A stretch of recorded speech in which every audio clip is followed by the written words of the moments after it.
Okay listen बच्चे, निकालो rough copy. मुझे तो डायरेक्ट देखना है ना, सो तुझे उसमें क्यों देखना।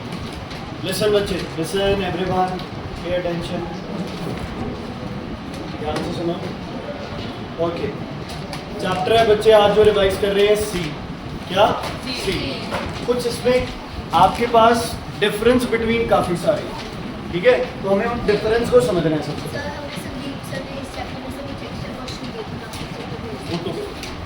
ठीक है, जैसे कि आपके पास है डाइकॉट और एक वर्ड है आपके पास मोनोकॉट। बताओ बच्चे, डाइकॉट और मोनोकॉट में, डाइकॉट टू कॉटिलेडन्स है ना, जिसमें दो कॉटिलेडन्स हो, can be differentiated into two cotyledons. और मोनोकॉट सीड कौन से है? Can be differentiated, can not be differentiated into two cotyledons. जो दो कॉटिलेडन्स प्रॉपर्ली ओपन अप हो जाए, अलग अलग हो जाए, वो कौन से सीड्स हैं? डाइकॉट। बाकी आपके क्या है? मोनोकॉट। समझ आ गई बच्चे? Is it clear? ओके। फिर एक वर्ड होती है ग्रेन, एक वर्ड होता है ग्रेन। इसमें सीड कोट और पेरिकैप। पेरिकैप क्या था? Fruit wall. क्या था? Fruit wall. जहां फ्रूट वॉल और सीड कोट दोनों फ्यूज हो जाए उसको आप क्या बोलते हो? Grain. Grain is formed when seed coat and pericarp या fruit wall they are fused together. उनको आप क्या बोलते हो? ग्रेन्स। सारे ग्रेन्स आपके कौन से हैं? मोनोकॉट। क्या है? मोनोकॉट, जिनका आटा बनता है मेनली, है ना। और सॉरी नहीं, आटा नहीं है, सॉरी ग्रेन्स अलग है, क्योंकि आटा तो चने का भी बनता है, वो क्या है आपके? डाइकॉट। ठीक है बच्चे, इज इट क्लियर? ओके। अब इसी में हम पढ़ते हैं, देखो दोनों डायग्राम जो तुम्हें दिए हुए हैं वो दोनों तीनों डायग्राम प्रॉपरली कर लेना। पेपर में ड्रॉ करने के लिए आ सकता है, लेबलिंग के लिए आ सकता है, मोनोकॉट का और डाइकॉट। Is it clear? समझ आ गया? ओके। इंपॉर्टेंट पार्ट्स बताओ। टेस्टा क्या है? क्या प्रोवाइड करेगी ये? प्रोटेक्शन। सबसे बाहर वाली लेयर कौन सी होती है? Testa. What will it provide? It will provide protection. Testa के अंदर वाली लेयर टेगमेन। टेगमेन भी क्या प्रोवाइड करेगी? प्रोटेक्शन। क्या? प्रोटेक्शन। उसके बाद आपके पास आते हैं कॉटिलेडन्स। दो काम है कॉटिलेडन्स के, बताओ। फूड फॉर द एम्ब्रियो और दूसरा protection to the embryo.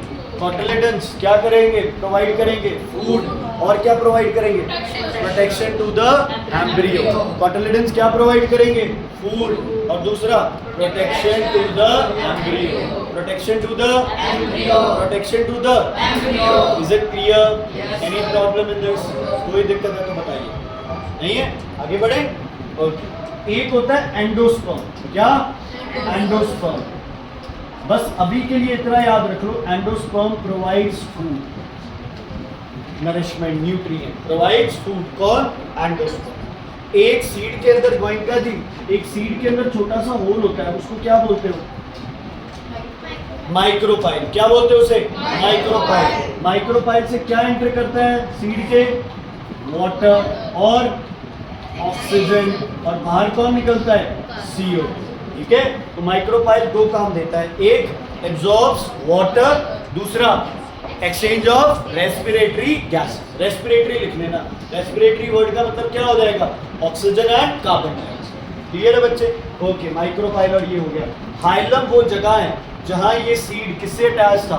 Fruit के साथ। हाइलम वो जगह है जहां the seed was attached to the fruit. अब दो तरह के सीड्स होते हैं, पहले पेज पे गिवन है बच्चे। एक होता है एल्बुमिनस। एल्बुमिनस मतलब जिसमें कौन बड़ा? एंडोस्पर्म। और एक्स एल्बुमिनस में कौन बड़ा? कॉटिलेडन। ठीक है, अगर एंडोस्पर्म प्रेजेंट है और कॉटिलेडन बहुत थिन हो गया है तो उसको आप क्या बोलोगे? क्या बोलोगे? Albuminous. Endosperm present, cotyledon thin, albuminous. Endosperm absent and cotyledons are thick, provide food, protection, वो आपका क्या होगा? X albuminous। क्या होगा? X albuminous। समझ आ गई? तो अगर कोई सीड एल्बुमिनस है तो उसमें खाना कौन दे रहा है उसे? एंडोस्पर्म। कौन दे रहा है उसे? एंडोस्पर्म। अगर कोई सीड एक्स एल्बुमिनस है, मतलब एल्बुमिनस नहीं है, उसको खाना कौन दे रहा है? कॉटिलेडन। उसको खाना कौन दे रहा है? समझ आ गई बच्चे? दोनों के डायग्राम याद रखना, कॉलियोपटाइल, प्लीब्यूल के ऊपर कॉलियोराइजा, रेडिकल के ऊपर, है ना, समझ आ गई? ओके। एक सीड के अंदर एक ऐसा स्ट्रक्चर होता है, अगर आपको याद हो तो,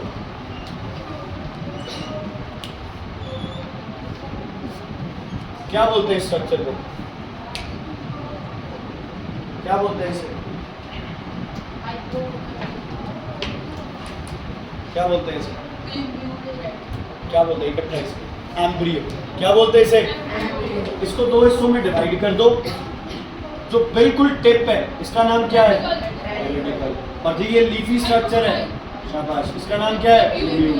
क्या नाम है? लिम्ब्यूल। एक्सिस से ऊपर वाला ये रीजन, ऊपर वाला एपिकोटाइल और नीचे वाला रीजन हाइपोकोटाइल। नीचे वाला रीजन हाइपोकोटाइल, ये एपिकोटाइल, ये हाइपोकोटाइल।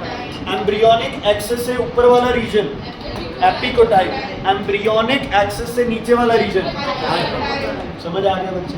Is it clear? कोई दिक्कत है तो बताइए। ठीक है। अगर जर्मिनेशन है एपीजियल, एपीजियल, एपीजियल, कोटिलेडन्स कहाँ आएंगे? ऊपर। Cotyledons pushed above the soil, epigeal. Ma'am आप उल्टा लिखोगे, रिक्वेस्ट कर रहा हूँ, ध्यान देना है, समझ आ गई? उल्टे नहीं लिखने। हाँ जी, epigeal, epi means up, above. तो अगर कोटिलेडन्स अबव आ गए तो जर्मिनेशन एपीजियल। और एपीजियल में उल्टा बताया था ना, एपीजियल में कौन इलोंगेट करता है? हाइपोकोटाइल।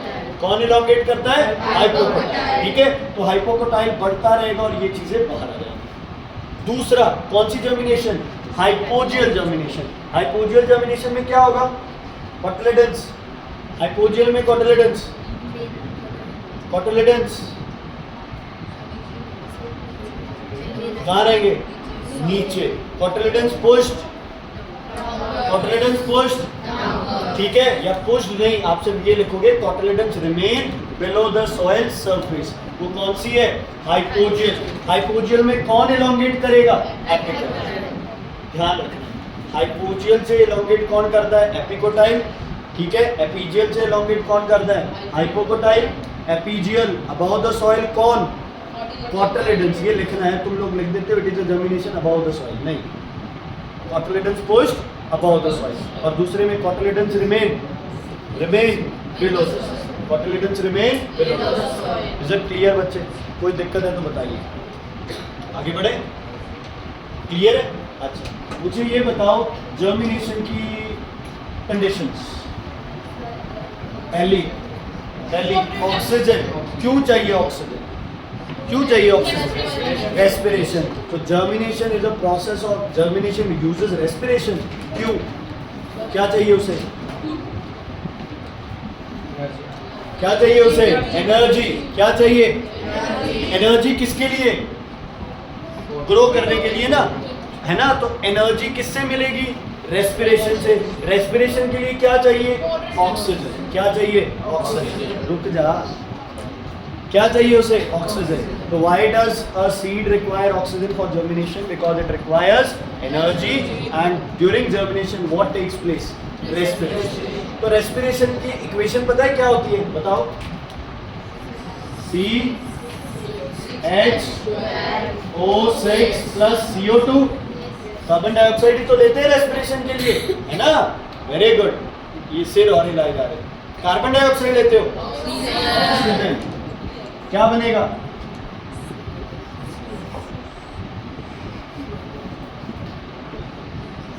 क्या बनेगा? हद हो गई यार, CO2 प्लस H2O। हाँ, मेरी साइड वाले ना हो तो तुम लोगों का क्या हो बताओ? CO2 प्लस H2O प्लस क्या रिलीज होती है? शाबाश, मैं तो सोच रहा था रेस्पिरेशन वाला तो आता ही है।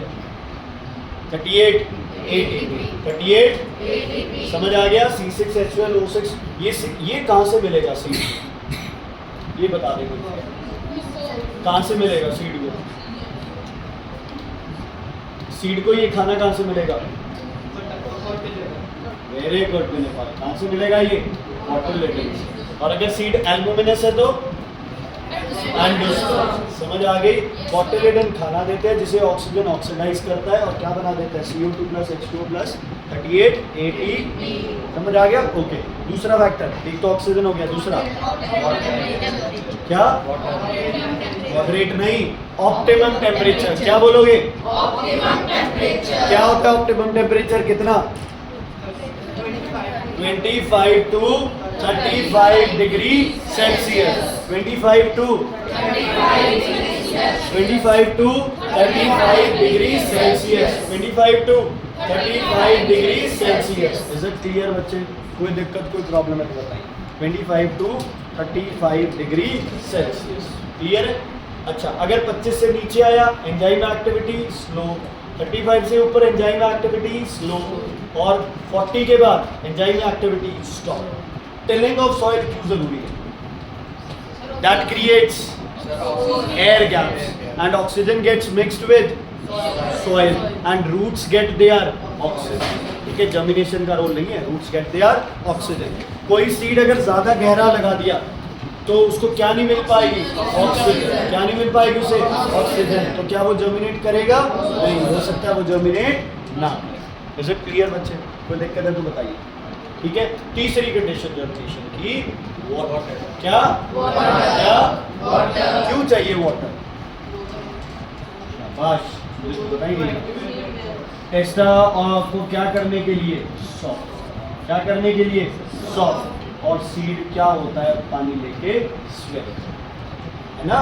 और कुछ केमिकल रिएक्शन जो आपकी होती है सीड ग्रो, क्या बढ़ने के लिए? इसलिए ये बोला आपने। मुझे तो मजाक उड़ाया था ना कि क्यों चाहिए वाटर ग्रो करने के लिए। लिख देना ये, कोई बात नहीं। सदीप सर की क्लास है, चलो किसी की है, लिख देना आप, ग्रो लिख देना। ये मतलब हाँ जी, पक्का, मेरी गारंटी। क्या करेगा बच्चे? वाटर सीड को क्या करेगा? स्वेल। वाटर सीड को क्या करेगा? स्वेल। प्लस टेस्टा को क्या करेगा? Soft. Plus activates the enzyme. Water कितने काम करेगा? 3। केमिकल रिएक्शंस में एंजाइम को एक्टिवेट करेगा, टेस्टा को क्या करेगा? सॉफ्ट करेगा, और ये जो सीड को, ये जो सीड है इसको क्या करेगा? कोटिलेडन्स को क्या करेगा? स्वेल करेगा। टेस्टा को सॉफ्ट होना क्यों जरूरी है?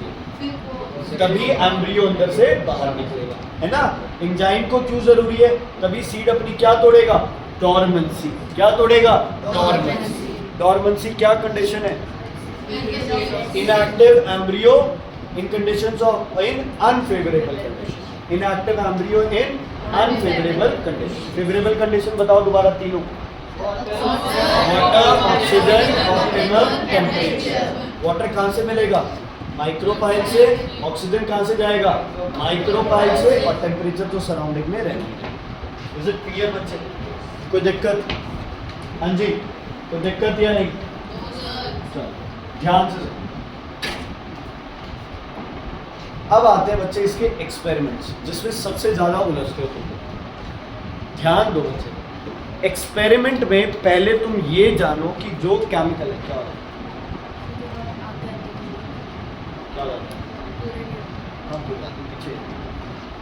बच्चे क्या है इसके अंदर? जो भी आपके एक्सपेरिमेंट्स हैं,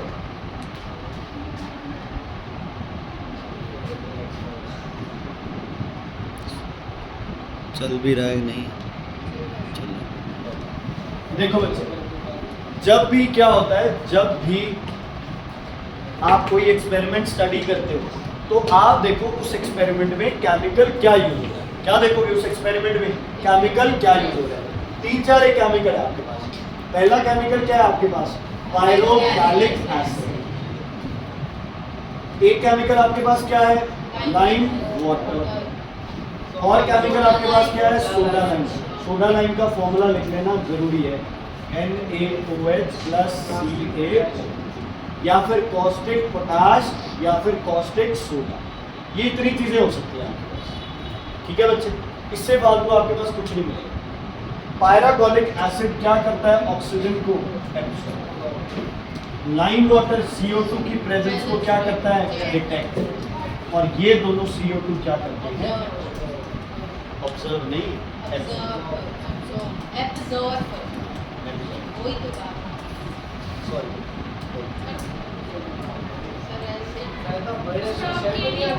हाँ, मेरा बर्थडे तो शर्म नहीं आती, मुझे नहीं आता। Okay, pyrogallic acid. क्या?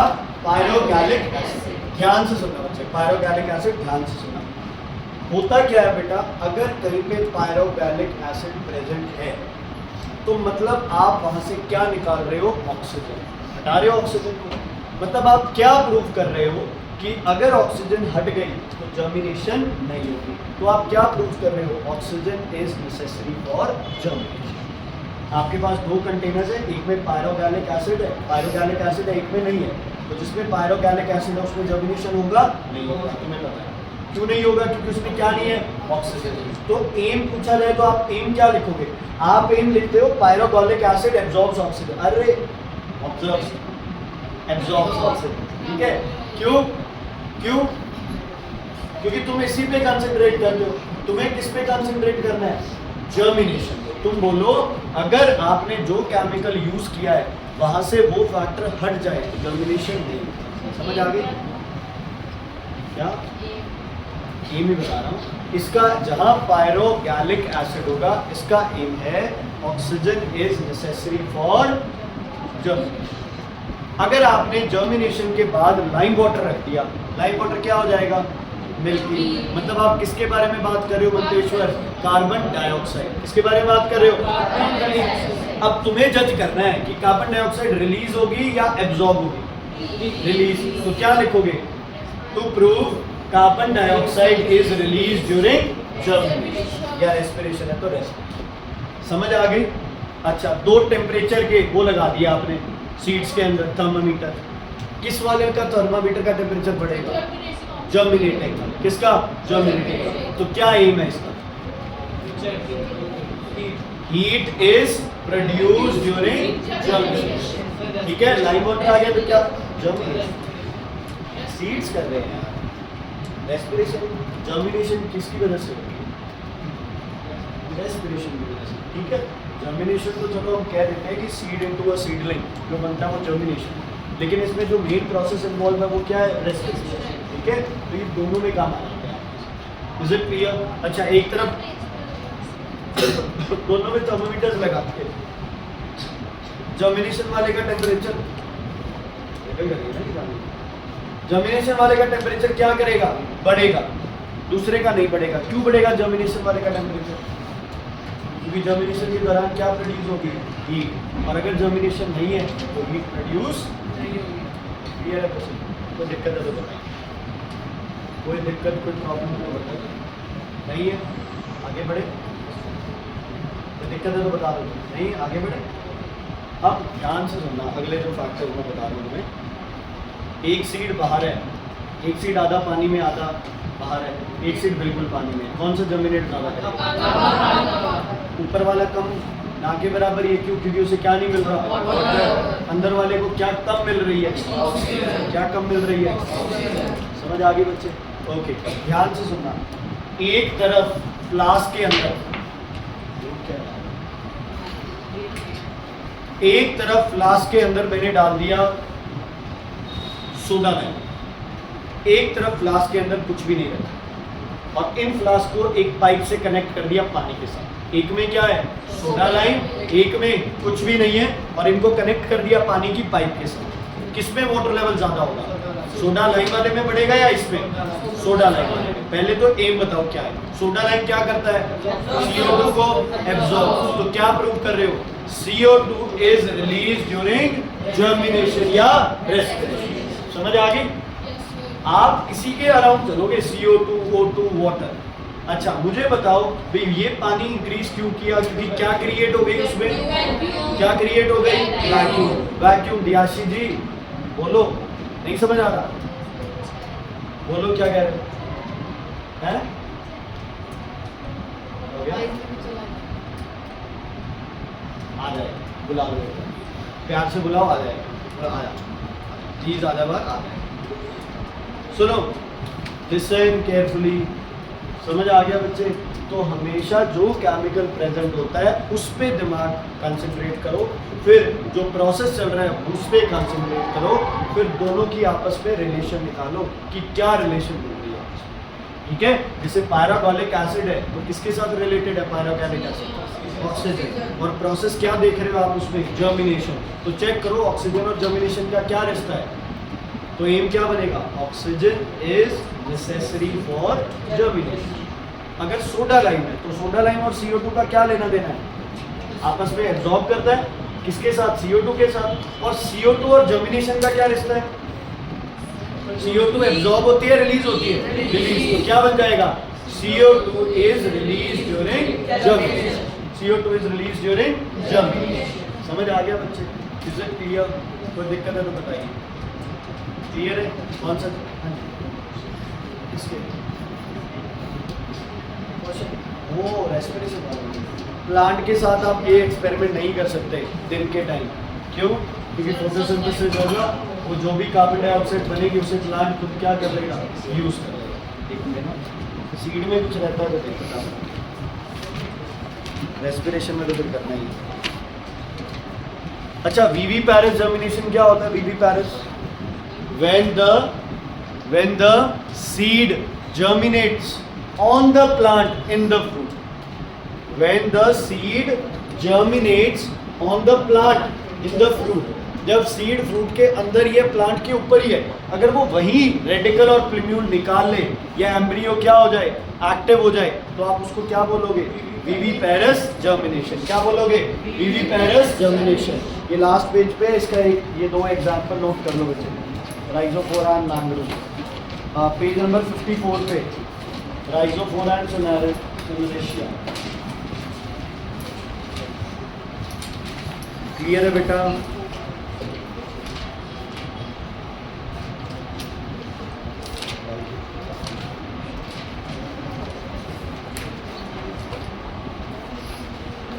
ओके, एम्ब्रियो हो गया। एम्ब्रियो के दो पार्ट्स बताओ।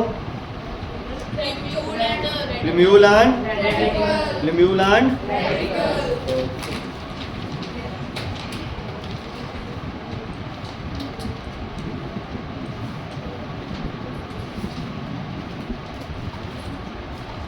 टाइम क्या हुआ? नहीं पढ़ा है ना?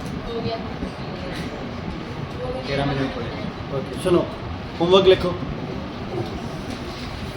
पेज ये नहीं भी किया, पेज 57 कॉपी में लिखो, कॉपी में लिखो। Page 57 E part, page 57 E part,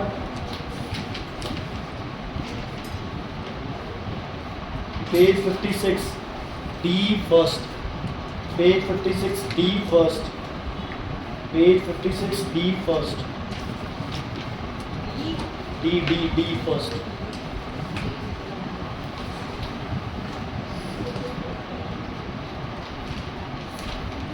अच्छा, जो जर्मिनेटिंग सीड्स है वो ज़्यादा न्यूट्रिटिव क्यों होते हैं?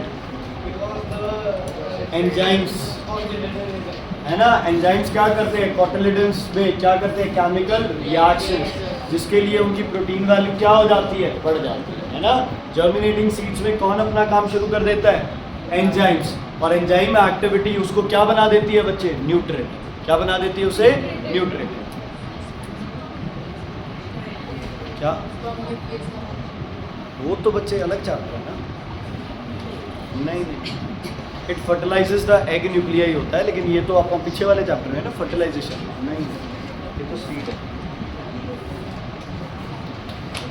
ओके, रेस्पिरेशन की इक्वेशन लिखो सारे। Aerobic respiration, aerobic respiration, aerobic respiration लिख दो। एरोबिक रेस्पिरेशन, वीडियो वाले भी लिखो, वीडियो रोक के। Aerobic respiration, aerobic respiration. तुम्हें क्या लगता है? हमें कुछ नहीं पता चलता? तुम्हारे घर में जो फ़ोन है उसके साथ एक सॉफ्टवेयर इंस्टॉल्ड है, पहले तुम्हारे पेरेंट्स से बात होगी, जो भी यहाँ है सब कुछ पता चलता तुम फ़ोन में क्या देखते हो क्या नहीं देखते। फ़ोन यूज़ करता है? आपको पता है सर? एक क्या बताओ, फ़ोन क्या देखता है? फ़ोन यूज़ करता है मैसेज के बाद? देख अभी देख क्या लिखी इक्वेशन?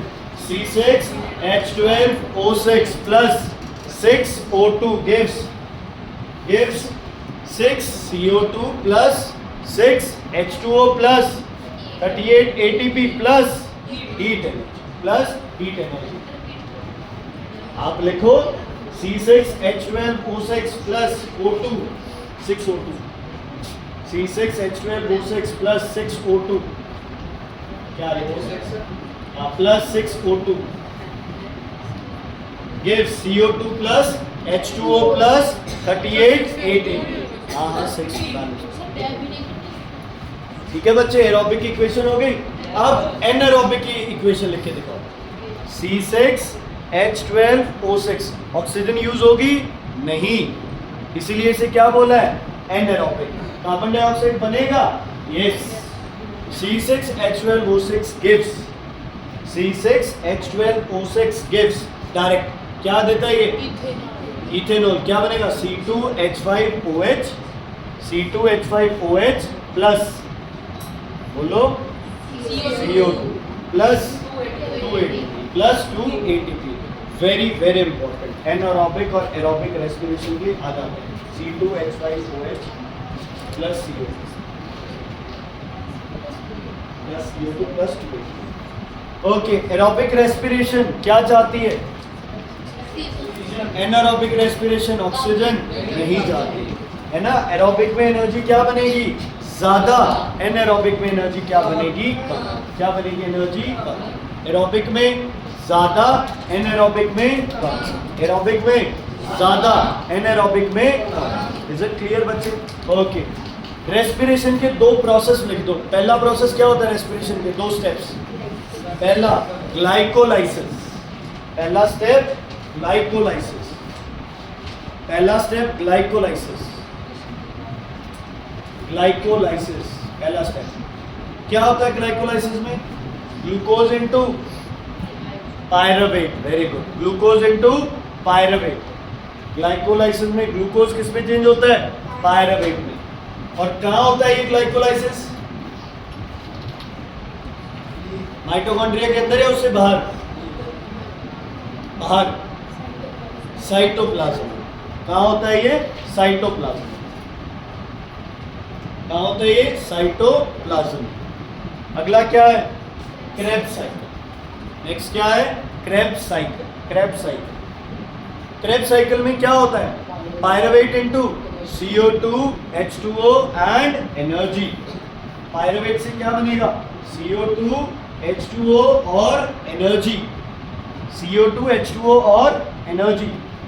ठीक है बच्चे, ये कहाँ होगा? माइटोकॉन्ड्रिया। हाँ जी, हाँ।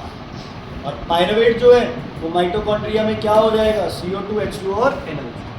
ठीक है बच्चे, mitochondria. Mitochondria energy, currency of the cell ATP, full form adenosine triphosphate. अच्छा, मैं कोई भी मान लो कि मैं एक प्लांट ऑर्गेनिज्म, प्लांट ही कर रहे हैं हम रेस्पिरेशन। चलो मैंने ATP यूज नहीं करनी तो मैं क्या करूँ उसका?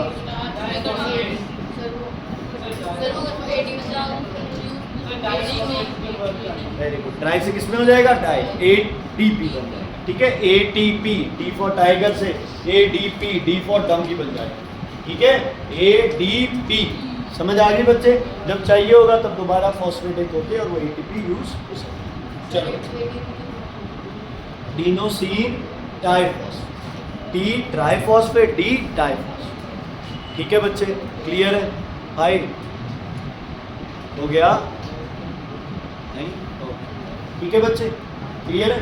ओके, गितार्थ, रेस्पिरेशन और बर्निंग में दो डिफरेंस बता दो। चले जाओ, टाइम हो गया, जाओ। उन्हीं तो का टाइम हो गया। मुझे लगा तुम हो गया। हाँ जी, रेस्पिरेशन और बर्निंग में इन क्या बोले जा, ये कह रहे हैं रेस्पिरेशन में लाइट नहीं प्रोड्यूस होती। खुद तू बता, प्रूव कर रेस्पिरेशन में लाइट नहीं प्रोड्यूस होती। अरे हो, रेस्पिरेशन में लाइट प्रोड्यूस होती तो हम लोग क्या करते? जलते। लेकिन हम नहीं जल रहे हैं ना। ठीक है, दिख नहीं रहा है कुछ, आग की तरह तो नहीं है। Very good. दूसरा, फास्ट कौन सा है? रेस्पिरेशन या burning? Burning is a fast process, respiration is a slow process. Heat किस में ज्यादा निकलेगी? रेस्पिरेशन में हीट कम, ठीक है। रेस्पिरेशन में हीट क्या निकलेगी? कम। जो बर्निंग है ये फिजियोलॉजिकल प्रोसेस है और respiration is a biochemical process. Burning को एंजाइम चाहिए नहीं, रेस्पिरेशन को एंजाइम चाहिए, है ना, एंजाइम उसे चाहिए। इज इट क्लियर बच्चे? कोई दिक्कत, कोई प्रॉब्लम? एटीपी जब वो नहीं यूज होगी, जब यूज नहीं करेगा प्लांट, ज़्यादा बन रही है एनर्जी, यूज नहीं हो रही, तो वो एटीपी में चाहिए। ठीक है बच्चे, इज इट क्लियर? कोई प्रॉब्लम है तो बताइए। Aerobic anaerobic, okay. प्लांट में 3 ऐसी जगह जहाँ से वो ऑक्सीजन ले सकता है और CO2 छोड़ता है, या CO2 ले सकता है ऑक्सीजन। पहला सबसे इंपॉर्टेंट स्टोमेटा, दूसरा लेंटिसेल। स्टोमेटा कहाँ होंगे? लीव्स में। Lenticels old woody stem. Lenticels कहाँ होंगे? Old woody stem. स्टोमेटास कहाँ होंगे?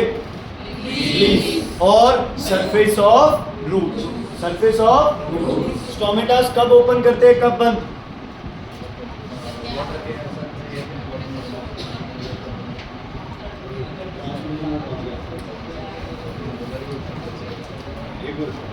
बहुत अच्छा पॉइंट है, लेकिन आप उस लेवल तक आपने किया ही नहीं, तो बहुत अच्छा पॉइंट है। स्टोमेटास बंद कब होंगे? टाइम बता दो, दिन या रात में? रात में बंद, दिन में ओपन, ठीक है। और लेंटिसेल्स कब बंद होंगे? कभी भी नहीं। Lenticels remain open through out day and night. Stomatas close during the day, sorry, close during the night and open during the day. Clear है बच्चे? Is it clear? कोई दिक्कत है तो बता दो, अभी नहीं है कोई प्रॉब्लम? एरोबिक एनारोबिक का डिफरेंस, अच्छा, प्लांट की एनारोबिक और एनिमल की एनारोबिक का क्या डिफरेंस है? प्लांट वाली में क्या बनता है? इथेनॉल। एनिमल वाली में लैक्टिक एसिड। प्लांट वाली में, एनिमल वाली में, प्लांट में, तुम्हारे में लैक्टिक एसिड, प्लांट में इथेनॉल, एनिमल्स में lactic acid. Is it clear?